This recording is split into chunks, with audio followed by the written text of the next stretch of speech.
Hi guys, आप लोग कैसे हैं। मैं मोहम्मद मिकाइल अंसारी और आप लोगों का मेरे इस यूट्यूब चैनल स्टडी मित्र मिकाइल में वेलकम है। दोस्तों, जैसा कि हम लोगों ने शुरू किया है एनसीईआरटी क्लास 10th के मैथमेटिक्स को पढ़ना, जिसमें दोस्तों हम लोग शुरू किए हैं ट्रिग्नोमेट्री, जो कि चैप्टर नंबर 8 में है। और दोस्तों, वैसे तो हम लोग पूरे सिलेबस को कंप्लीट करेंगे, चाहे आप बिहार बोर्ड में हो वहाँ भी एनसीईआरटी चलता है, चाहे सीबीएसई बोर्ड में हो, चाहे आप कंपटीशन की तैयारी कर रहे हो। ट्रिग्नोमेट्री एक बहुत ही इम्पोर्टेंट टॉपिक है, चैप्टर है, जिसको समझना सीखना आसान है, लेकिन इसे मुश्किल समझ के छोड़ दिया जाता है। यकीन मानिए दोस्तों, ये बहुत ही सिस्टमेटिक और इंटरेस्टिंग है, और इसमें अगर आप अच्छे से समझते हैं और प्रैक्टिस करते हैं तो आपको कुछ भी याद करने की ज़रूरत नहीं। इसमें कहा जाता है एक बहुत सा फार्मूला होता है, लेकिन दोस्तों उसे एक डेरिवेशन माने, स्टेप बाय स्टेप वो फार्मूला नहीं है। बस कॉन्शियस होके आप ज़्यादा से ज़्यादा प्रैक्टिस करें, जो भी आप जिसे फार्मूला समझते हैं वो ऑटोमेटिकली आपको याद हो जाएगा, और जहाँ पर उसकी ज़रूरत पड़ेगी वो आप उसे ज़रूर अप्लाई कर लेंगे इजीली। ठीक है दोस्तों, इसी में हम लोग ट्रिग्नोमेट्री से शुरू किए हैं, जिसमें दो टॉपिक पढ़ चुके हैं, ट्रिग्नोमेट्रिक रेशियोज किसी भी एंगल का, और ट्रिग्नोमेट्रिक रेशियोज स्पेसिफिक एंगल्स, यानी 0 डिग्री, 30 डिग्री, 60 डिग्री और 45 डिग्री एंड 90 डिग्री का। आज जो हमारा टॉपिक है ये बहुत ही इंटरेस्टिंग है, जैसे कि ये trigonometric ratios of complementary angles, या हिंदी में कहें दोस्तों पूरक कोणों के त्रिकोणमितीय अनुपात। ठीक है, इसे हम लोग जितने भी होते हैं ये भी 6 होंगे। आप जानते हैं कि ट्रिग्नोमेट्रिक रेशियोज या त्रिकोणमितीय अनुपात 6 होते किसी एक एंगल के लिए। अगर किसी राइट एंगल ट्रायंगल में बात करते हैं तो उसमें एक के लिए 6 और दूसरे के लिए 6। ठीक है दोस्तों, अगर इसको आप अच्छे से पढ़ लिए तो आपको आगे कोई भी प्रॉब्लम नहीं होगा, चाहे वो आप 10th की बात करें, 11th की करें, 12th की करें, या किसी भी कंपटीशन की बात करें। बस आपको ज़रूरी है समझना। ठीक है दोस्तों, तो यहाँ पर आज जो हम लोग देखेंगे कि ये भी 6 होता है। ठीक है, कि किसी भी एंगल के लिए। तो सबसे पहले दोस्तों किसका, कॉम्प्लीमेंट्री एंगल, या कहिए पूरक कोण क्या होता है, पहले इसको समझेंगे, फिर आसानी से निकाल लेंगे। अगर इसके यहाँ से पहले आप अगर इसके बेसिक को समझे होंगे, मेरे साथ प्रैक्टिस किए होंगे, तो आप इसे भी आसानी से समझ लेंगे बिना याद किए। ठीक है, तो आइए सबसे पहले व्हाट इज कॉम्प्लीमेंट्री एंगल्स, या कहिए पूरक कोण क्या होता है। तो इसके लिए दोस्तों इसको डिफाइन किया गया है कि मान लेते हैं, पूरा देखेंगे कंप्लीट हो जाएगा, कि कोई एंगल एक ए है प्लस एंगल बी है। ठीक है, अगर इसका चाहे सम बोलिए इंग्लिश में, चाहे हिंदी में बोलिए जोड़, दोनों का योग अगर 90 डिग्री है, चाहे डिग्री में लीजिए या रेडियन में π/2 है, तो उस स्थिति में एंगल ए को बी का कॉम्प्लीमेंट्री एंगल बोलेंगे या पूरक कोण बोलेंगे, और बी को ए का पूरक कोण बोलेंगे। किस कंडीशन में, जब दोनों का सम 90 डिग्री हो। अगर 2 का मान दिया हुआ हो, एक का मान निकालना हो आपको, तो a is equal to 90 minus B, या आप ऐसे लिख सकते हैं एक और, angle b equal to 90 minus A. और दोस्तों जब इस तरह से लिखने की जरूरत पड़ती है तो आपको ये जो एंगल का सिंबल है इसे आप हटा भी सकते हैं, ऐसे भी आपको मिलेगा। तो इतना आप समझ गए, पूरक कोण कहिए चाहे कॉम्प्लीमेंट्री एंगल, ये इसका डेफिनेशन है। इसमें आपको दिमाग लगाने की ज़रूरत नहीं है, बस इसको माइंड में रखने की ज़रूरत है कि कॉम्प्लीमेंट्री एंगल किसको क्या कहा जाता है, जब दोनों का सम 90 डिग्री हो तो। और इस तरह से भी आप समझ लेंगे a equal to 90 minus B या b equal to 90 minus a. यहाँ पे दोस्तों ये दें या नहीं दें, ये इतना इसका डिफिनेशन हो गया कंप्लीट। अब आइए दोस्तों कि जो हमारा ट्रिग्नोमेट्रिक रेशियोज है पूरक कोण का, उससे हम लोग कैसे निकालेंगे या डिराइव करेंगे, जिसे आपको जिस पे बेस्ड क्वेश्चन भी होगा और जिसकी ज़रूरत भी पड़ेगी। ठीक है दोस्तों, सिंपल है कि आप सबसे पहले एक राइट एंगल ट्रायंगल ड्रॉ करें। ठीक है, समकोण त्रिभुज थोड़ा बड़ा ही लेते हैं, समकोण त्रिभुज पे ही सब देखे हैं, सभी मान एक्यूट एंगल के लिए वैलिड है। ठीक है दोस्तों, यहां पर ए बी और सी पहले भी करते हुए आए हैं, ए से 6 रेशियोज, फिर सी से 6 रेशियो, और ये 90 डिग्री। ठीक है दोस्तों, तो अगर हमारा मानते हैं लेट या माना या सपोज करें angle a is equal to theta, theta मान लेते हैं सिर्फ मान निकालने के लिए। ठीक है, और ये कहां से कहां तक वेरी करेगा, 0 ए या कोई भी या थीटा ही लिखते हैं, कहां तक रहेगा 90 डिग्री, जिसे हम लोग क्या बोलते हैं एक्यूट एंगल या दोस्तों न्यून कोण। इसी के लिए ये फार्मूला वैलिड होगा। ठीक है, थीटा। अब आप एक चीज और जानते होंगे, किसी भी ट्रायंगल में, वो राइट एंगल ट्रायंगल हो तो इसका एक एंगल क्या होगा 90 डिग्री, तो किसी भी राइट एंगल ट्रायंगल में क्या होता है ये पहले बता दिए हैं, जोड़ने के लिए कि कोण ना भी लिखें तो भी a b c is equal to 180 degree. तो यहां पर दोस्तों b का मान दिया हुआ है 90 डिग्री, तो a plus c equal to कितना होगा 180 minus 90 degree is equal to 90 degree. तो किसी भी राइट एंगल ट्रायंगल में जो दो कोण बचता है वो एक दूसरे का क्या होता है कॉम्प्लीमेंट्री एंगल या पूरक कोण। तो अगर इसको हम लोग थीटा माने हैं ए को, तो एंगल सी मेरे पास क्या हो जाएगा 90 माइनस थीटा। क्लियर?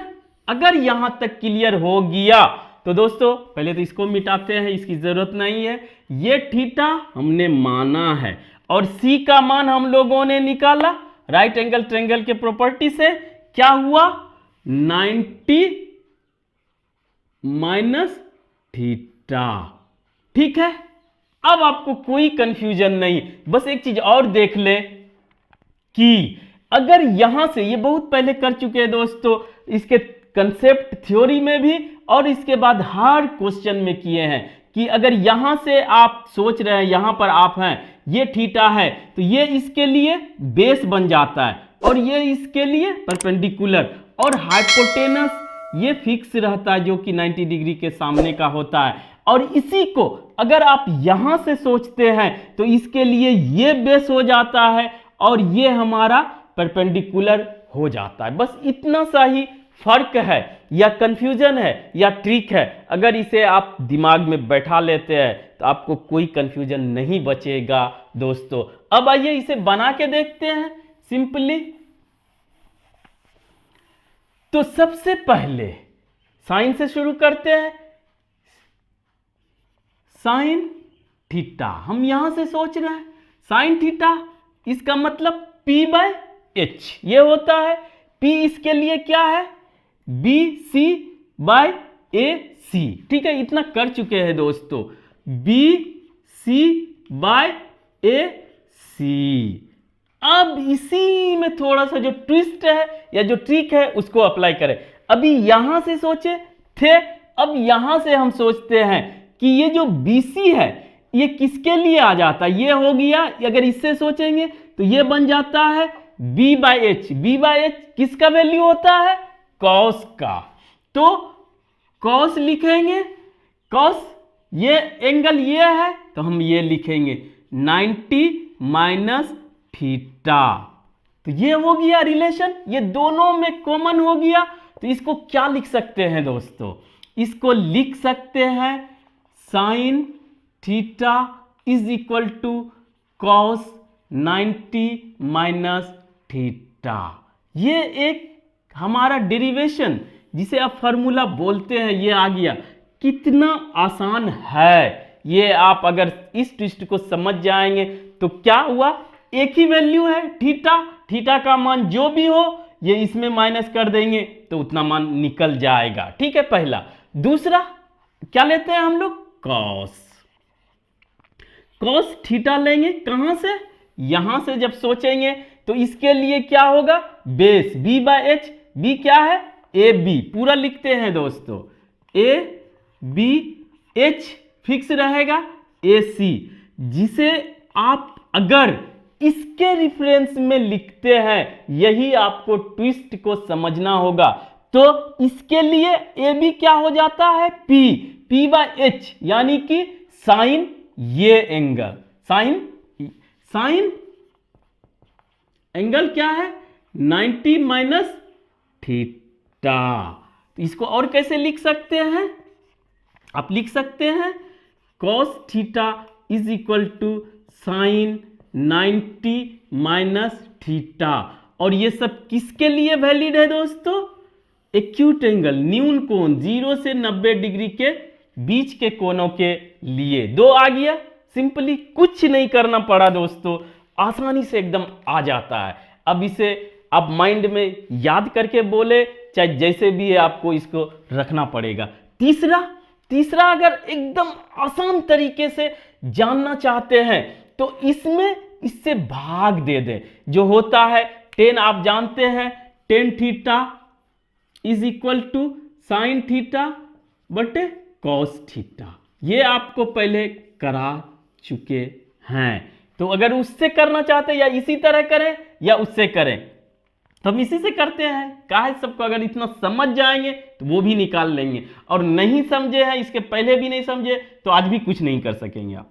तो ये साइन थीटा सीधा ये होता है, तो हम सीधा इधर लिखते हैं टेन थीटा, और इधर हम लोग लिख लेंगे दोस्तों, अगर इसको भी भाग देंगे तो BC bye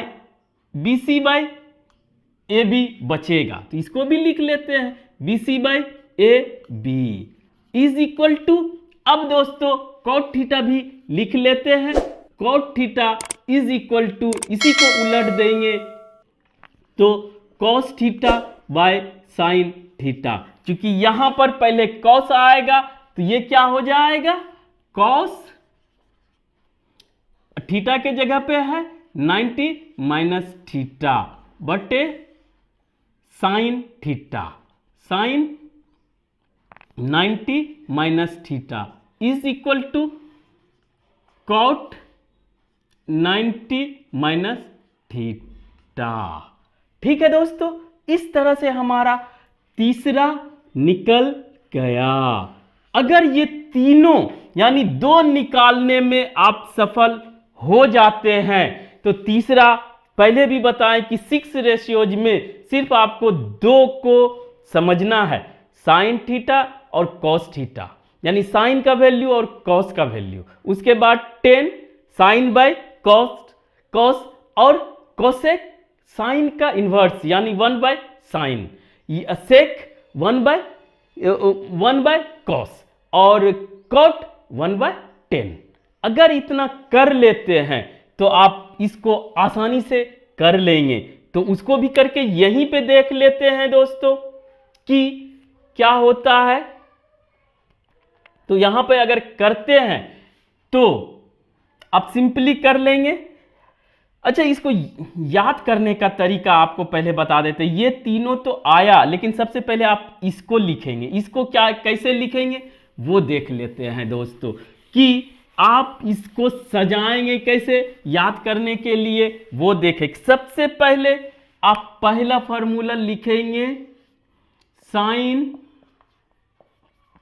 90 minus theta is equal to cos theta, जो कि हम लोगों ने दूसरे में प्रूफ किया। और दूसरा लिखेंगे दोस्तों cos 90 minus theta is equal to sine theta, जो सबसे पहला नंबर था। फिर हमारा तीसरा, जब दोस्तों हम डिवाइड कर दिए तो हमारा तीसरा आ गया 10 90 minus theta is equal to cot theta. अब इसी को इन्वर्स कर दे, उलट दे, तो आपको 6 और मिल जाएगा। 6 क्या मिलेगा दोस्तों? Cosec 90 minus theta is equal to sec theta. ठीक है, इसको sec 90 minus theta is equal to, ये इसको इन्वर्स करेंगे तो कोसेक थीटा। इसको दोस्तों 10 को हम लोग कॉट करेंगे तो cot 90 minus theta is equal to, इसको भी उल्टेंगे तो 10 थीटा। इस तरह से हमारे पास, इसको भी मान ले 4, 5 एंड 6, इस तरह से ये सभी का 6 रेशियोज का एक रिलेशन आ गया। किसके लिए? एक्यूट एंगल के लिए। तो इसे आप चाहे बोले याद करें, चाहे आप डिराइव करके एक बार इसे रिपीट कर देते हैं दोस्तों, कि कोई बोले साइन 90 माइनस थीटा तो आपको बोलना है कॉस थीटा, बोले कॉस 90 माइनस थीटा तो आपको बोलना है साइन थीटा, कोई बोले टेन 90 माइनस थीटा तो आपको बोलना है कॉट थीटा, कोई बोले कोसेक 90 माइनस थीटा तो आपको बोलना है सेक थीटा, कोई बोले सेक 90 माइनस थीटा तो आपको बोलना है कोसेक थीटा, और कोई बोले कॉट 90 माइनस थीटा तो आपको बोलना है टेन थीटा। तो आप इस तरह से निकाल भी लें और इसे अपने जबान पे याद भी रखें, ताकि आप कोई भी क्वेश्चन हो, चाहे वो सेपरेट इसका यूज दिखाए, चाहे वो 2-3 कंसेप्ट का कॉम्बिनेशन हो, आप आसानी से इसे पकड़ भी लेंगे, बना भी लेंगे, और कॉन्फिडेंस भी आपको आएगा और कुछ भी याद नहीं करना पड़ेगा। तो दोस्तों ये तो हुआ कंसेप्ट जो कि कॉम्प्लीमेंट्री एंगल्स का हम लोगों ने देखा। अब इस पे जो भी एक्सरसाइज होगा उसे हम लोग सॉल्व करेंगे और अपने कंसेप्ट को और क्लियर करेंगे। ठीक है दोस्तों, आज बस इतना ही। अगर यह वीडियो आपको अच्छा लगा और आप इससे कुछ सीखे हो तो प्लीज इसे लाइक करें, सब्सक्राइब करें और अपने दोस्तों के बीच शेयर जरूर करें दोस्तों। Thank you for watching, have a nice day.